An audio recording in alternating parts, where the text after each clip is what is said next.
नमस्कार दोस्तों, कैसे हो। मैं माधव हिंदी पाठशाला सूरत से चौहान कौशिक। दोस्तों, आज हम कक्षा 4 में हिंदी मीडियम में दूसरे सेमेस्टर में एक नए चैप्टर की शुरुआत करने जा रहे हैं। उस चैप्टर का नाम है अश्वमेघ का घोड़ा, जिसके लेखक हैं कौशल पांडे। यह बात रामायण काल की है, जब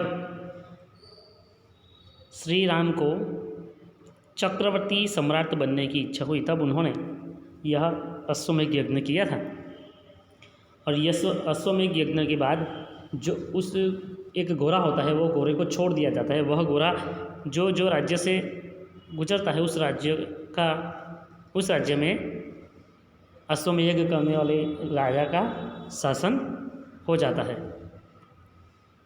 तो यहाँ देखते हैं पहला दृश्य। कुश कहता है, लव और कुश जो श्री राम के ही दो पुत्र है। कुश कहता है, आहा कितना सुंदर घोड़ा, भैया लव भैया इधर आओ, देखो कितना सुंदर घोड़ा हमारे आश्रम में आ गया है, आओ इसे पकड़े। अब आप यहाँ पर तस्वीर में देख सकते हैं एक बहुत सुंदर सा घोड़ा, और यहाँ पर दो भाई लव और कुश।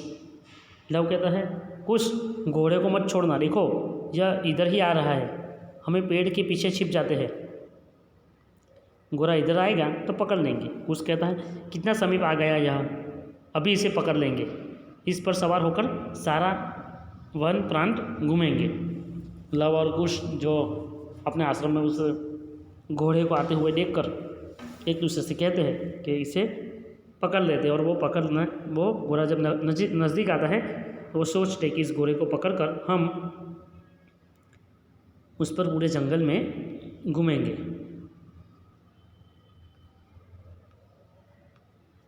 आगे देखते हैं। लव कहता है, लो यह पकड़ा। कुश, इस पर तो सोने की काठी है, लाल कपड़े की यह झूल भी कितनी सुंदर है, अरे इसके गले में एक पत्र भी लटक रहा है। अश्वमेघ को यज्ञ करने वाला राजा उस घोड़े के गले में एक पत्र पर लिखवा देता है कि जो भी राज्य में यह घोड़ा आएगा, उस राज्य में इस राजा का शासन हो जाएगा। अगर आप किसी ने भी इस घोड़े को रोका तो उसको इस राजा से युद्ध करना पड़ेगा। लव कहता है, लो यह पकड़ा। कुश कहता है, इस पर तो सोने की काठी है, उस घोड़े पर सोने की काठी है, लाल कपड़े की यह झूल भी कितनी सुंदर है, और इसके गले में एक पत्र भी लटक रहा है। नेपथ्य से आवाज़, मतलब पर्दे से आवाज़, छोड़ दो, अश्वमेघ का घोड़ा है, ऋषि पुत्रों इस घोड़े को मत पकड़ो, सैनिकों का प्रवेश। लव कहता है, क्यों नहीं पकड़ेंगे, हमने तो घोड़ा पकड़ लिया है, हमें यह घोड़ा अच्छा लगता है, हम इसे अपने पास इसी आश्रम में रखेंगे। लव कहता है कि हम क्यों नहीं पकड़ेंगे, हम तो इसे पकड़ेंगे, हमने तो पकड़ लिया है, हम तो इसे अपने साथ रखेंगे, इसी आश्रम में रखेंगे। सैनिक कहते हैं, अब तुम्हें कैसे समझाऊं, यह अयोध्यापति महाराज श्री रामचंद्र जी का घोड़ा है, तुम व्यर्थ ही युद्ध को निमंत्रण दे रहे हो। तुम यह घोड़ा पकड़ोगे, तुम्हें राजा रामचंद्र जी की सेना के से युद्ध करना पड़ेगा, घोड़ा छोड़ दो। मैंने आप लोगों को पहले ही बताया था ना कि जो राजा अश्वमेघ यज्ञ करता है और यज्ञ खत्म करने के बाद उस जो घोड़े को वो छोड़ देता है, वह घोड़ा जो राज्य से गुजरता है, उस राज्य पे अश्वमेघ यज्ञ करने वाले राजा का शासन हो जाता है। यहाँ पर अश्वमेघ यज्ञ राम जी ने किया है, और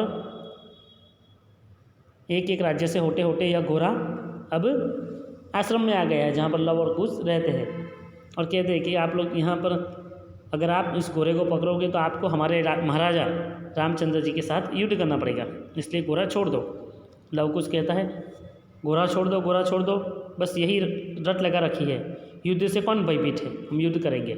लव और कुश दोनों कहते हैं कि हाँ, आप क्या हर बात घोड़ा छोड़ दो ऐसा कहते हैं। हम लोग तो युद्ध से कोई डरते नहीं है, भयभीत होना मतलब डरना, हम कोई युद्ध से डरते नहीं है, हम तो युद्ध करेंगे। सैनिक कहते हैं, हम हाथ जोड़कर प्रार्थना करते हैं, वीर बालक को घोड़ा छोड़ दो। अब सैनिक हाथ जोड़कर विनती करते हैं कि इस घोड़े को छोड़ दो। लव कहता है, नहीं कभी नहीं, कुश घोड़े को वट वृक्ष से बांध दो और युद्ध के लिए तैयार हो जाओ, पहला तीर मैं छोड़ता हूँ।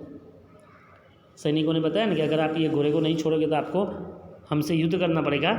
तो दोनों भाई लव और कुश, जिसमें लव कुश को कहता है कि घोड़े को एक वृक्ष के साथ बांध दो, हम युद्ध के लिए तैयार होते हैं और पहला तीर मैं छोड़ूंगा। धनुष पर तीर चढ़ाकर छोड़ता है, कुछ भी घोड़ा बनकर आ जाता है।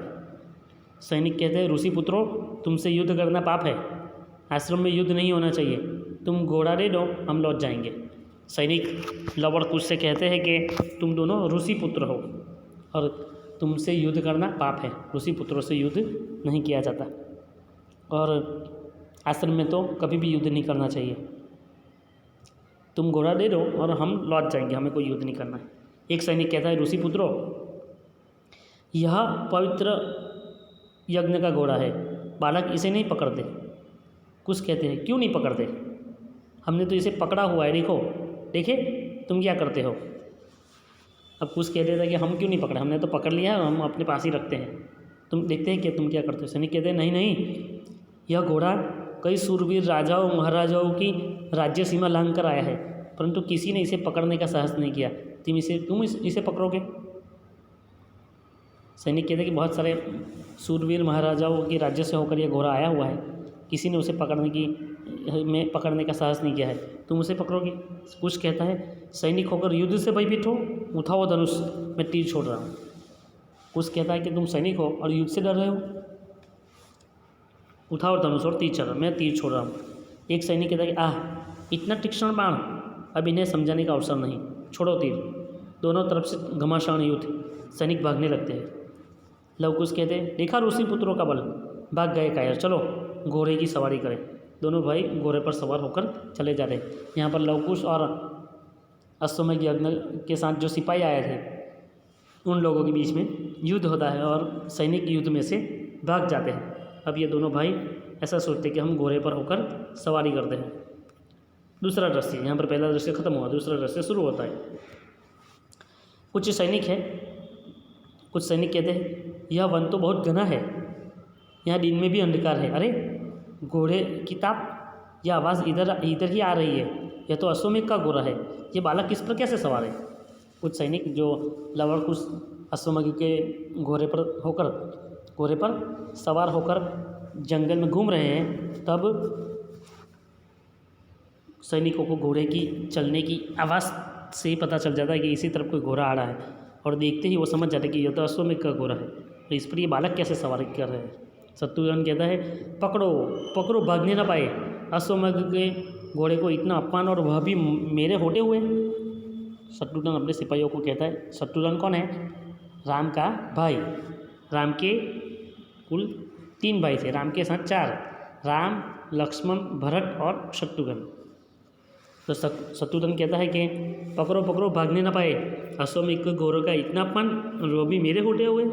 सैनिक कहते हैं, अरे इतने तीक्ष्ण बालों का प्रहार असह्य है, इतने छोटे बालकों में इतना रण कौशल। सैनिक कहते हैं कि ये छोटे बच्चे बहुत तीक्ष्ण बाण चलाते हैं और इतने छोटे बालकों में भी रण कौशल, मतलब युद्ध भूमि में पारंगत है। कुश के सैनिक पृथ्वी पर गिरने लगते हैं। शत्रुघ्न कहता है, आओ मेरे सम्मुख आओ, मेरे प्रहार का सामना करो, ऋषि पुत्र, मैं शत्रुघ्न हूँ।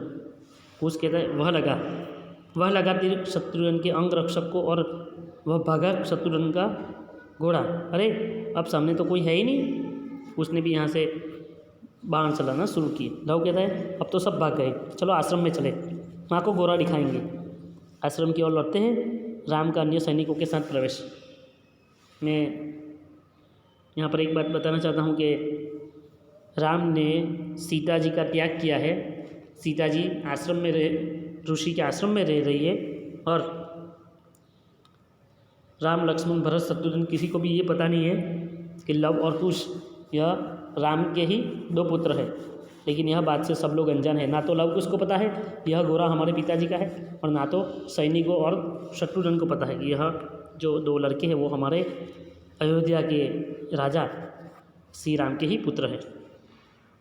ये दोनों बच्चे ये सोचते हैं कि अब आश्रम को चलते हैं और यह घोड़ा माँ को दिखलाएंगे। राम कहते हैं,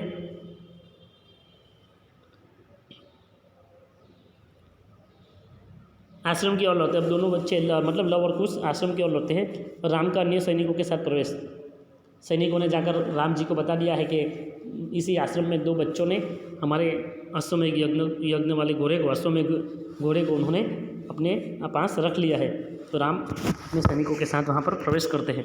राम कहते हैं, मैं अयोध्या का राजा राम ऋषि पुत्रों को प्रणाम करता हूँ, मैं तुम्हारे शौर्य का सम्मान करता हूँ, बालकों घोड़ा छोड़ दो। राम ने विनम्रता से अपना परिचय देते हुए कहा है कि मैं अयोध्या का राजा राम हूँ, ऋषि पुत्रों मैं तुमसे प्रणाम करता हूँ, मैं तुम्हारे शौर्य मतलब तुम्हारी बहादुरी का सम्मान करता हूँ, बालकों घोड़ा छोड़ दो। लव कहता है, लव कुश महाराज के चरणों में 2 तीर प्रणाम के लिए छोड़ते हैं। अब ये होता है कि लव और कुश उस महाराज के चरणों में तीर छोड़ते हैं। लव कहता है, महाराज आपके चरणों में लव कुश का प्रणाम।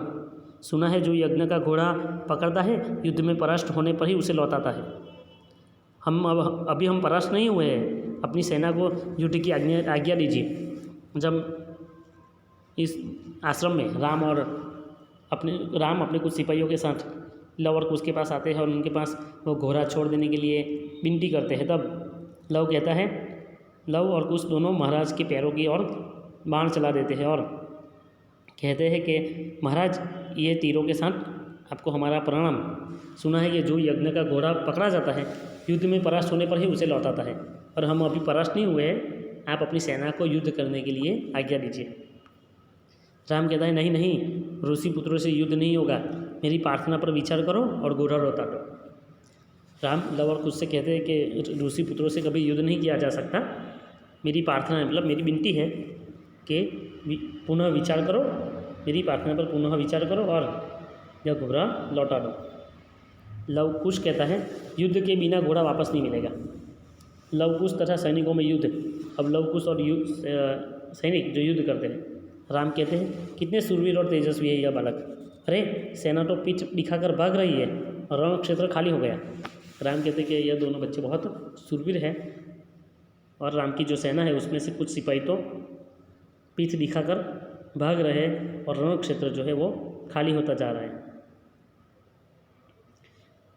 लव कुश कहते हैं, महाराज अब आप ही धनुष से उठाइए, हमारे प्रहार के लिए तैयार हो जाइए। जैसे ही दोनों धनुष पर बाण चलाते हैं, सीता दौड़ती हुई आती है। जब सब सिपाही चले पीठ दिखाकर भाग गए, तब एक ही योद्धा बचा था, वह थे इस अश्वमेध यज्ञ करने वाले श्री राम। और लव कुश उनको देखकर कहते कि महाराज अब आप ही धनुष उठाइए और हमारे प्रहार के लिए तैयार हो जाइए। और जैसे ही दोनों भाई बाण चलाते हैं, सीता जी दौड़ती हुई वहाँ पर आ जाती है। सीता कहते हैं, नहीं नहीं लव कुश नहीं, महाराज तुम्हारे पूज्य पिता है, इन पर बाण मत छोड़ना।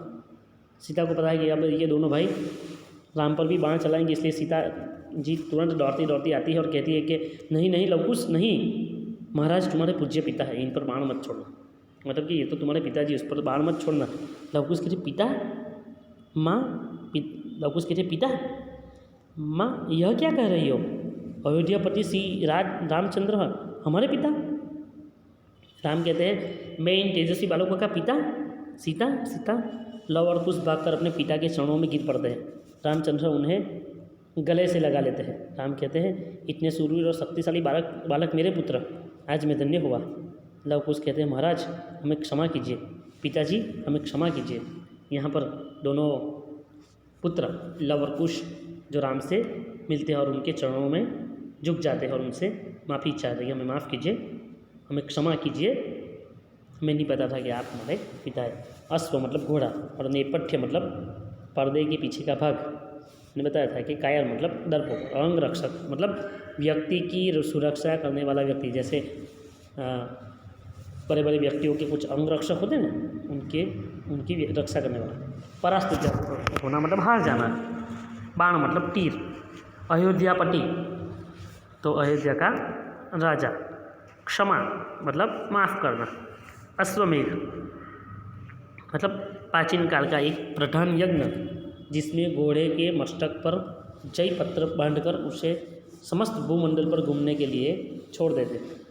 तो दोस्तों आज हमने देखा रामायण काल का एक प्रसंग जिसे हम लोग अश्वमेध यज्ञ के साथ यह जुड़ी हुई बात थी जो रामायण से जुड़ी हुई है, रामायण से ली गई है। एक पिता पुत्र दोनों एक दूसरे से अनजान है और बाद में उन लोगों का खुशी खुशी एक दूसरे के साथ भेंट होती है, मुलाकात होती है। तो दोस्तों आज हमने ये चैप्टर भी देखा, शब्दार्थ भी देखे। आगे के वीडियो में हम इस चैप्टर के साथ जो जो स्वाध्याय है उसका भी हम वीडियो बनाकर आपको देंगे। तो मिलते हैं दूसरे वीडियो में, तब तक के लिए नमस्कार।